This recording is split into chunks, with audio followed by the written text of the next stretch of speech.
Hello and welcome to the weekly GCN webinar. To take my class and learn more about how to be a working actor, please go to the link over there. There it is. There it is. Please go to that link. All right, now on with the show. Hello, everyone, and welcome to the weekly Get Cast Now Business of the Business webinar. This week, our guest is one of my closest friends and constantly working actress, Alexa Adderley. Alexa, thank you so much for joining us. Thank you for having me. Yes, there's so much I want to talk about that has been happening with your career. But first of all, let's just start because we've had another guest who had the same experience, but during the pandemic, you moved from New York to LA. Oh, I did. Yes, she did the big coast move, people, but you've been, it's been amazing. I kind of remember right when you moved, you booked a commercial that shot in New York shortly thereafter. So you've been back and forth the whole time, but tell us how it's been. It's been good. It's been crazy because I haven't really gotten the full LA experience because I still have not had one in-person audition. I don't know what that's like to get in the car and hang up your clothes in the back. I was so excited for that after doing the subway garbage. One time when I went to an audition in LA, I forgot that I wasn't in New York. And so I showed up with my big New York audition bag. And everyone else in the waiting room had their purse that was this big and their headshot. No, so I've been excited for that, but I still haven't done that. My boyfriend, who also lives here and is a working actor, he has had 2 or 3 since the pandemic.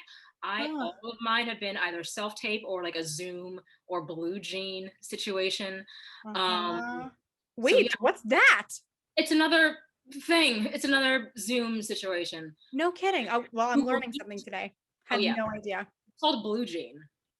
So pause, everyone. If you have seen, pretty much if you're watching network television at all right now, if you have seen the Neutrogena summer campaign, that's Alexa's voice telling you that everyone has skin. It is. Pretty much anywhere on social media, on Instagram, Facebook, or on network television or on the radio. If you hear for people with skin, that is me. But fun fact, as I'm sure maybe you have seen as well, some of the products have been recalled from Neutrogena. Oh my gosh, they have. Oh my gosh. So just talking about this business, it's crazy because, for example, I'm still not sure, my reps are in talk with them, I'm still not sure where that specific spot is at, but that spot was the one bringing in the most money. So just another example of one day you could be making a lot of money and the next day. Yep. And you think that's going to run all summer. Wow. Oh my gosh. I was banking on that TV spot running all summer. But again, this business is insane. This is the only business like this. I mean, yeah, anyone can get fired, but when it comes to just doing everything right and being the best at your job and one day just being good, I'm looking to move up apartments, getting a bigger apartment, I'm good. The next done. That is so funny. Yeah, the product got recalled. It's wild.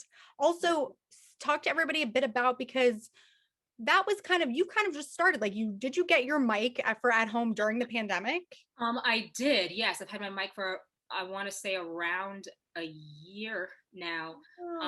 Yeah. Cause the pandemic had just started, and not just started, it had been going on for a couple of months. And I'm and that was the point where TV and film and theater obviously was kind of at a halt. I'm I want to do that. I've been told that I have a good speaking voice. Fun fact, I worked at Equinox for many years. Whenever she did. Or opening announcements, everyone would come up and be like, "Oh my God, it's a great voice." And I'm thanks. So I took that and I'm you know what? I'm just going to try it. And so I found a mic that I love. It's the Rode Mini, the Rode US. And all the fanciness of a Rode mic, but it was only $100. So I splurged for a nice medium mic, and it's portable. I travel with it. I go everywhere with it. And yeah, I started that. And as soon as I did, my commercial rep was like, "Great, you have a mic now? Fantastic." And then she started sending me auditions. And when it comes to Neutrogena, it's nuts. I recorded the first audition for Neutrogena in October of 2020. Wait, get out of here. I did not know that. Yeah. So and it was for people with skin. It was like just for the campaign, like in general. Mhm. And I got great feedback. My rep was like, yeah, they're taking their time with this. It's not going to be for a while. So just like, hang tight. You did a good job. I'm like, okay, great, thanks. And then like 4 or 5 months later in February, I get the email saying, so like, yeah, we're ready to record this. And I'm like, what? 4 months. Oh, that's Um, like, it's like amazing because you just never know. you But never it's know. so difficult because I find it very hard sometimes to know when to let go of something. When it's like, okay, that one's over. Let me forget about it and never think about it again. And then this happens and you never know. Yeah, and I read those, those articles. I'm sure you have. Like half the Bridgerton cast didn't realize they were cast until months after the initial audition, and I'm like, oh my god, Yes. what am I seeing right now? So I have two questions. Something related to that, but I don't know. Did you record the Neutrogena spot from home or did you go into the In studio my closet, in the entire thing. with the Well, road meeting? yep, except when they needed a retape, and I was actually in Austin, Texas, visiting my family, and they luckily my sister's a singer, so she like had a mic stand, and she had like a room where she usually records, like which is carpeted. But yeah, so I ended up just having my little setup using her music stand, her mic stand. I brought my mic because I bring it everywhere, and I like set up in her closet, like half in her closet, surrounded by clothes. And this is all via Source Connect. So they're like, "You good?" I'm like, "Okay, yeah. Do I sound good? Great, cool." But yeah, it was all recorded in my sister's bedroom, and the bulk of it was recorded in my closet. Wow, when I first started in voiceover stuff, I got nervous and I was like, I don't know anything about this, but you can travel with your mic, set it up and be good and do a national spot. A national And spot, yeah, yes. great. Okay, great. No other equipment required. It's a good mic. And yeah, I'm sure if I had a less good mic, the fact that I was in like a decent sized room maybe would have been a problem. As opposed to like a really small compact space, because I never got the foam things. I was considering it, but I never Yeah, had right. foams. I never had to like cover the walls, and it's just a closet with clothes in it. I think you've always been great at, and like I was thinking about this right before I interviewed Alexa, we also taped an audition that she had. I think you are great at, and when you still live in New York, sometimes I'd pop over to your apartment and you'd help me tape stuff. You are great at setting it up, being like, we're going to do this in like 20 minutes and it's going to be what it is, because like you're going to pretty much give what you're going to give and that's that, and moving on. And like, was that a learning process for you? Because when I feel like you get a lot of auditions every week. So like, what's the mindset that you go into all of this with so that you don't like really hold on to every single one and stress over every single audition? Girl, I wish I could just pull this out, be like, oh yeah, that happens all the time. No, that's not all the time. There are some auditions that are higher stakes. Every audition is very amazing and super important, but obviously some hit more right here, Yes. So the ones that are higher stakes, ones that are longer, where there's way more to memorize and way less time, I do. I'm human. I still spend upwards of an hour, maybe even more, on a certain audition if it calls for it. But yeah, it's definitely been a learning process to just like do it and be like, that's what I have today. That's maybe Mhm. what I not have. No, that's not English. Maybe that's not what I have tomorrow or what I had yesterday. But this is what I have today, so this is what it's gonna be, because it's due. Like, You're always so prepared though too. Like I obviously tape with all of our friends, like whenever they need a reader, but you're the number one person who is always stop. memorized. I find that so hard to believe. Sometimes we're sitting there with other people and we're struggling through because again, sometimes we don't get a lot of time. What can you do? But you're always memorized. And I also, can you like give us a quick summary of like, when I've held the script for you, I've seen how you mark up the scripts. Like, can you walk people through what's a quick summary of your process of breaking down a script, especially if you're like, this tape is due tomorrow? Right. It's crazy. I mean, I feel like I spend most of my time, as you know, at the Stella Adler Studio of Acting in Mhm. New York. And I definitely learned so much there. But I also took a lot of Strasberg classes in high school. I took Meisner classes in high school. I took Meisner classes in college. I studied at RADA with you. Yeah. taking all these different techniques, and I just came up with my own little thing, you know. I beat out the scene, especially if it's a monologue. I gotta beat out the monologue. We both learned that in studio. And once I left college, I started working with a coach who started me doing objective, then moment before, and then the action. He taught me, and I just like love it to this day. Not everyone does this, but I love doing something at the top, whether that's coming into the scene, whether that's taking a drink, or that just, it not only makes me grounded, but I think, and I've been told, that it brings the audience in as well. So something that I love to do is do something at the top of the scene. Yeah, moment before, figuring out what the character was just going through, and then, you know, objective. We all know objective. So yeah. So also, again, if you watch network television, you might have seen Alexa on your televisions in Quantico on ABC or in Chicago PD on NBC. So, wow. The NBC role for Chicago PD was especially big. I mean, it was a big episode. Also, one time, Alexa and I were on the New Jersey Transit, and someone was like, "Are you Brianna Woods from Chicago PD?" And I remember when you were filming that, I was texting you one day, and then I texted you the next day, and you're like, "Oh, I'm in Chicago now." And like, you were there shooting. So walk us through again, like some people just like haven't had the experience of booking a network show. So talk to me about like the timeline of how all that worked out and the number of auditions and all of that stuff. Nuts. Okay, so I auditioned, it's crazy. I auditioned for a much smaller guest role sometime in the fall of, when was that, 2017? And I didn't get it. I didn't even get a call back. But then a few months later, in around December, right before the holidays, I get my initial audition. Well, my audition for this major guest lead in Chicago PD, and I never got a call back. The audition was due on Friday, and on Monday, I got a call from my reps, and this is what they said. "Hey, so you booked Blue Bloods, but you can't do it." And I'm like, "Excuse me?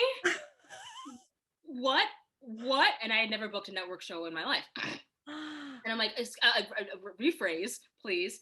And they're like, "Okay, well, it's because you got the guest lead for Chicago PD, and they cannot work around it." I'm like, "Okay, I'll take it." Oh my God.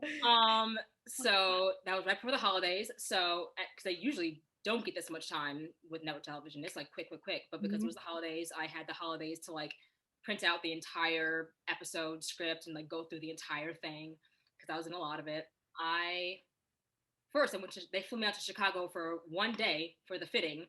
I've never done this before. I just brought my purse onto the plane, went to Chicago, got the fitting, and then came back. And then a week later, sometime in early mid-January, I flew out there for like 2.5 weeks. I forgot that it was 2.5 weeks. Yeah, because you were in so much of that episode. Oh my gosh. Yeah.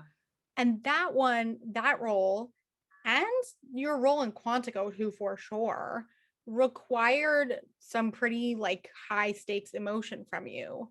So how on a set where it's like a network TV show, things have to move along, there's a lot of people. How did you, I think I asked you this just like as a friend, I was like, how do you ground yourself and like get to the place that you need to be, especially never having done a network TV show before and being on that schedule and knowing like, all right, I've got to get it done in a certain amount of time. Yeah, that being the first one. Oh, I just realized I did do like one line for Bull like a year before that. Oh my God, right. Oh my God. I'm so, you know what? Everybody does this to me when I ask them to come on here, and they're like, "But why? What? You've done so many years ago. So many years ago. Doesn't matter." But, yeah, you know, it is a whole different thing. You still have an audience and a say, but you know, you don't have a live audience like theater. You got to get used to that. And also like having all the lights and the sound equipment, that's takes getting used to. You got to just like stay in it, focus on your partner most of all. And honestly, when it comes down to it, what I think helped me is there's a lot of downtime in film and TV. There's a lot of cut, reset, break, a lot of yeah, a lot of downtime. So I had time to like stay in it. You know, a lot of Mm, trailer time for someone who's in a lot of that episode. I was in my trailer a lot. interesting. That's interesting you say that because for me, I think of that again, probably because I don't have that experience. I'm used to theater where it's kind of like a roller coaster, like shoot it out, do it now. I work well under that. But if I had to keep stopping, I don't know how I would stay in it. So that sounds really impressive to me. Yeah, it's hard. It definitely takes some getting used to. It's just a different monster, you know. Mhm, There are mhm, pros and cons. Like I miss theater so much, and I love it so much, and I still hope to do it very soon. mhm. It's just different. It's just different. Yeah, keeping the energy with like stopping, starting is definitely takes some getting used to, but everyone can do it. Like you can. It just takes practice, like everything. I'm still nowhere. Like I have so much growing to do We in all this do. area. But it yeah, just takes some practice. Like Mhm. anything, it just takes. Yeah. Yeah. I love that that phone call from your reps is so funny. And you've been with your reps for quite some time. And so talk to us either just like a bit about I know how you got them, but you can tell everybody else too. But then also just like what made you feel like it was right for you and what about the relationship is really great and should people look out for when they're looking for people to be their reps. That's important. I was very fortunate to get my reps through a showcase I did, um, like the fall before all the TV happened. Mhm. Wow. Wow. Yeah, and in the showcase, it was a diversity showcase for CBS, Mhm. and out of the 12 people they chose for this showcase, I was the only one with no reps. And so, like, the head of CBS was like, we'll change that. I'm like, okay. Oh, I didn't know that either. Wow. Okay. Yeah. But I didn't even think anything of it. That was like day one because everyone was like talking about their reps and stuff. And I'm like, but yeah, I got back and I got connected with my coach and also my management company. So what So, about yeah, the relationship yes. feels good? Like what should people be looking to feel when they have found the right rep for them? It's like feel a sense of camaraderie. I feel like it's a team because not only do I have my main agent, but I also have who used to be her assistant, who's now his own agent, and then also their assistant. So I have like three people, it's like on my team who I email back and forth, and who all send me on different auditions, and it's that feeling of a team and that feeling of like I am I doing something right? I haven't booked something in a really long time. Like, is there anything else I'm be doing? And having them be like, no, just keep putting out good work. You're doing everything you can. They sometimes send me different workshops to like look at. I'm like, great, cool. Um, and yeah, you just always a sense of like family, you know? Hmm. And they also, which I love, which apparently is rare, they have no problem giving me notes. They have no problem being like, "Oh, you need to tape this again." I'm like, "Yes, great." That is rare. Oh, that's a treat too, because sometimes you just sit there and wonder, oh gosh. Yeah, yeah. So I'm just so blessed to be with Authentic, and they're taking really good care of me. And yeah, I feel like when you know, you know. Like so many things. Yeah. Uh, Okay. Oh, I love that. I've already, wow, this like sped by because you've done so many cool things that like honestly that I've asked you these questions just as friends because I'm like, tell me what that was like. Um, but I want to close out with, we met when we were in school and we've really like, we got close like our junior year of school. So we really seen each other from being in our BFA training program at NYU through the beginning of being out of school and then into like, the meat of our career right now. So, what would you go back and say to like Alexa, like when we first met, when we were like 21, just turned 21? um, that's so funny. on the plane to London. To I turned London. 21. what Oh, would you say to her? Like, it could be about the career, or it could just be about like being an adult person pursuing this really interesting path. Any of it. Like, what would you go back and tell yourself? oof. Honestly, the only thing right now I can think of to tell past Alexa is something that I still, not as often, but I still pretty often need to tell present Alexa. And that is the super cliche thing of everyone is on their own path. Like it's nuts. Like, not, yes, this is the business, like I said, that you can be just rolling high one day and the next day literally nothing. The opposite could happen tomorrow. Like, your literal dreams can come true, and that's what I need to keep telling myself, because that's fact. We've both seen it happen to our friends, to other celebrities now, like that kind of stuff can happen overnight. So it's like, again, I'm talking to present Alexa as well. Well, it really just touched me when you said that just now. So, um, but yeah, just everyone's on their own path, and try. I know it's so hard. It's so hard to compare yourself with your classmates, but like, please, like, just try not to, because they are on their own journey and you are on your own, and you'll get there. Just keep putting out good work. Like my reps tell me, just keep putting out good work. That's sometimes that's all you can do. oh, last question. Any dream role, type of project, like way you see your career going? Like, what's the dream? We already checked off. My theater company that a bunch of us who have been on the webinar have all run together. Alexa played Rosalind, and I know that in As You Like It, and I know that was a big one. But what else? Who else do you want to play? Yeah. Well, I just also, as you know, played Cleopatra for us Yeah. for a Zoom reading.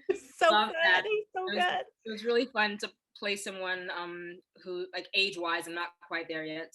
So I would love to play her many more times in the future. Yes, you will. I mean, I love whenever I get asked this question, because these roles already exist. It's always like roles in Shakespeare or roles in musical theater. And I just want to make something and have fun with it. I would love to one day work on a pilot. I mean, I have two favorite shows of all time, and those are Law and Order SVU, which I have been blessed to audition for many times. They have not cast me yet, but same office as Chicago PD, so I know they like me. That's I love so, that. I met someone on the train once who I don't even know how we started talking, but he's in The Lion King on Broadway, and he was like, I auditioned for The Lion King 9 times before I got in. So there you go. That sounds right. Yeah, so it's that and The Office. So The Office is unfortunately no longer on television, but the next Office, like the next Office, or SVU, just any pilot, really. It would be awesome to create something from the ground up, because like I've seen shows grow so much from the pilot to season 10, season 20, SVU, like Louise. Like, I've seen them grow so much. Like, I would love to create a character like that, and I would love to bring someone to life over the span of decades. Like, can you imagine? Oh my gosh, that's amazing. Some of these SVU characters are just part of people's lives. They're in their homes every single week for years. It's amazing. That's literally me. I've been watching that show since way before I should have been watching that show. That honestly makes so much sense to me, though, when I think about you. I was watching the show, like, honestly, like 9 years old. Like I just have it on. I'm like, ooh, what's that? But like, yeah, Mariska Hargitay is one of my idols, and I would love to be on her show one day. And putting it out into the universe, putting it out. Yeah. Oh my God. And on that note, Alexa, thank you so much. As usual, everyone, we will link all of Alexa's materials in the description, so you can check out her work and all of that fun stuff. Anything else we mentioned? Did we mention anything else? Oh yes, I will definitely link your microphone too. If anybody else wants to buy your microphone, we will link it so that you too can be the voice of Neutrogena. For people with skin. For people. Oh my God, that's literally amazing. Thank you so much, everyone. We will be back next week with another amazing guest. Alexa, thank you. Thank you for having me.